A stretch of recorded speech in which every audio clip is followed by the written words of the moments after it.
C'est aussi très physique, ouais, des courbatures. Franchement, c'est l'horreur. C'est un cauchemar. Et pourtant, il faut quand même que tu t'occupes de ton enfant. Il faut quand même que tu t'occupes de la maison. En fait, ce qu'on demande aux personnes normales, on va te le demander à une personne dépressive aussi, alors que on n'en est juste pas capable. On veut pas capable.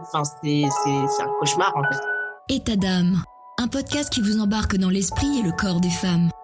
Avec des témoignages poignants, des histoires immersives prenantes et des interventions de professionnels de santé pour vous éclairer sur des sujets spécifiques concernant le corps et l'esprit. État d'âme, chaque femme est unique et chaque parcours de vie l'est aussi. Découvrez la femme dans tous ses états. État d'âme, un podcast de Stéphanie Jarry.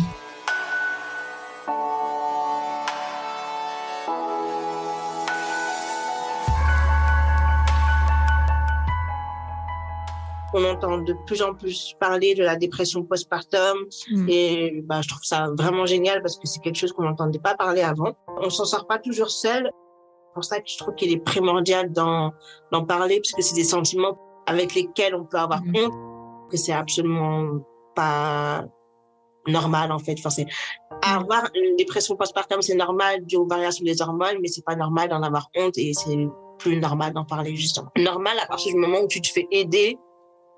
Tu peux t'en sortir en fait. Et ça, que plus de mamans l'entendent, plus de parents l'entendent, parce que je pense que ça peut même toucher les pères où la vie change. Et en fait, il faut en parler pour extérioriser, pour essayer de retrouver une vie normale. Pour les nuits, pendant un bon moment, c'était vraiment pas facile de se lever tout. Certes, j'allaitais, donc dans tous les cas, c'est moi qui me levais, mais c'était tellement difficile. Au bout de 3 mois, je pense, j'ai dit... j'ai vécu dans une maison, en fait, où il y avait des éducateurs. Il y a un moment où on discutait de choses totalement banales. Et puis, je me suis mise à pleurer, en fait. Je pense qu'il y avait la dépression aussi qui joué dedans et je me suis mise à pleurer et en fait elle dit qu'est-ce qui t'arrive, je dis je sais pas, je suis juste fatiguée. J'en ai marre, j'en peux plus quoi. Sauf que maman c'est pas un truc où tu mets on off, donc c'était compliqué. Je me rappelle que cette nuit-là elles ont pris Zola avec eux juste pour la nuit et moi j'ai pu dormir. En fait, juste me dire qu'elle n'est pas là et de pouvoir dormir tranquillement. Même, je pense que dans mon sommeil, ça s'est apaisé parce qu'après, dans la nuit, elle est venue manger. Mais c'était complètement différent de se faire réveiller par des hurlements que de se dire, toc, toc, toc, il y a ta fille qui va manger, quoi. C'était totalement différent et c'était beaucoup plus... Ouais, ça t'a permis de souffler un petit peu, quoi. Un petit peu, quoi. C'était plus simple. Comme je suis dans une maison d'accueil pour femmes enceintes, je me suis sentie soutenue par cette maison, par leurs éducateurs et puis aussi par mes copines que je me suis faites là-bas aussi. Comme on était entre mamans, c'était beaucoup plus simple. De se dire que justement qu'il y a des situations où quand tu es vraiment toute seule, où tu te dis que ça va jamais finir, alors que là on voyait des mamans avec des enfants un peu plus âgés ou des enfants plus petits pour dire t'inquiète pas, c'est que les premiers mois et puis ça va finir par s'arrêter parce qu'effectivement quand ton enfant il fait que pleurer, tu as l'impression qu'il va pleurer jusqu'à ses 18 ans. C'est juste un mauvais moment à passer. Il y en a qui ont fait leur nuit super tôt, il y en a qui ont fait leur nuit super tard. S'il y a une variation d'intonation, l'enfant ne s'en rend pas toujours compte, quoi. Parfois, justement, son enfant, c'est le meilleur, son enfant est comme si. Dans les contraires, tu vois qu'en fait, il y a de tout. Dans ma famille, pas vraiment me sentie soutenue parce que justement, il y avait aussi mes problèmes de troubles psy. C'était compliqué parce que je pense que tout a commencé avec la dépression postpartum, je pense. Et après, en allant voir mon médecin traitant, tout le chemin, de psychothérapie et autres qui a été fait. On a découvert plein de choses, tout ça, mais j'avais aussi des symptômes qui faisaient qu'être mère seule aussi, c'était compliqué parce qu'après, j'ai eu mon appartement, tout ça, je me suis vraiment retrouvée toute seule avec ma fille. Donc, avoir des moments où t'es super irritable, ou des moments, même pour ma fille, je pense que c'était pas facile, mais du coup, j'ai pas eu cette écoute de par ma famille pour me dire, est-ce que je peux la laisser là-bas quelques jours parce que là, vraiment, je le sens pas du tout. Quelque chose où la porte, elle était ouverte. Et c'était plus genre, on veut la garder comme une poupée, quoi. Genre, un bébé, c'est trop mignon, mais pas trop longtemps, quoi. Donc, après, pour ce qui est de la soutien vraiment familial, non, pas vraiment. Mais de mes amis, oui. Ça, sans aucun.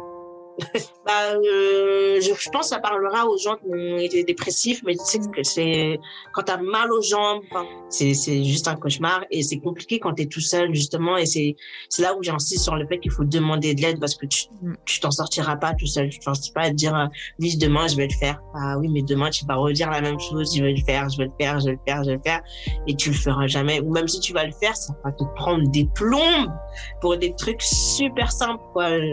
Faire à manger ou aller aux toilettes, prendre ta douche, des trucs vraiment basiques quoi. Et c'est vrai que quand on est dans un état dépressif, tout ce qui nous rendait par exemple heureux avant, c'est vrai que là on a perdu goût à tout. On a perdu goût à tout, même de s'alimenter.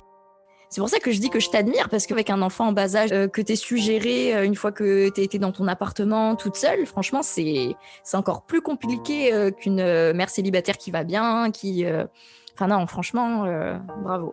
Cette maison où on peut accompagner les femmes, est-ce qu'il y en a beaucoup qui existent? Différentes maisons. Moi, j'ai été dans une maison qui était en Indre-et-Loire, qui était à Ligueuil. Et là, je sais qu'il y a une nouvelle maison qui va ouvrir à Chalais, dans le 16, il me semble. Et donc, c'est une maison d'accueil où les femmes enceintes, donc des femmes enceintes seules peuvent venir pour pouvoir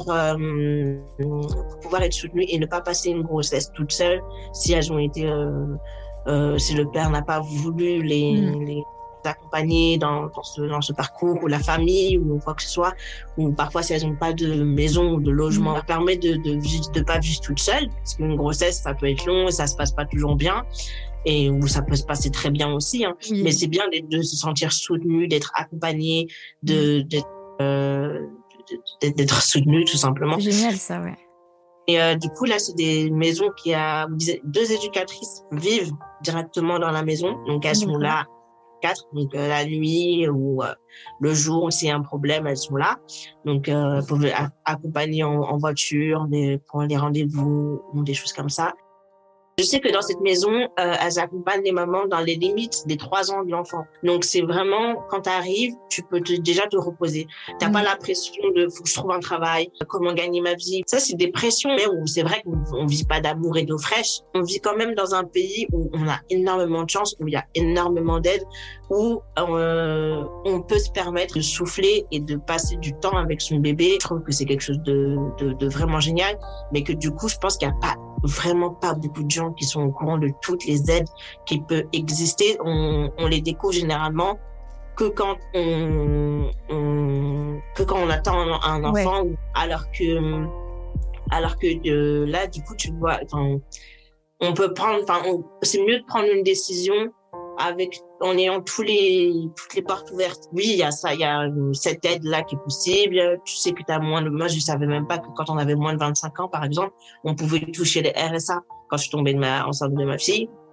Et du coup, on m'a dit que je pouvais toucher le RSA. Je me suis dit ah bon, mieux, parce que sinon j'aurais pu vivre à ce moment-là avec ma fille. Et du coup c'est ça que la maison propose. Elle propose une aide pas psychologique, mais du soutien. C'est vrai que quand on est en plus jeune maman, souvent notre entourage n'est pas forcément mère déjà, et du coup on a un peu du mal on se dit bon, on va les embêter avec nos histoires, nos ressentis quand t'es enceinte ou quand tu viens d'accoucher. Bon voilà, il y a des problèmes qu'elles connaissent pas forcément. On veut pas trop les embêter avec ça. Et je trouve que c'est génial ce genre de maison. Donc, du coup, t'as des éducatrices qui peuvent être là, qui peuvent te donner des conseils.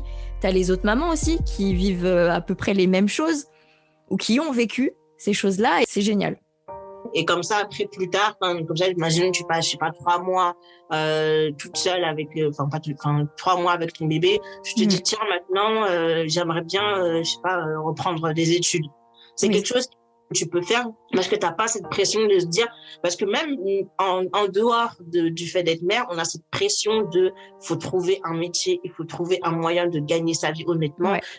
Les aides, elles sont là, mais c'est là pour un temps. Elles sont pas avec la vie, donc il faut absolument que je trouve un métier, il faut absolument que je travaille.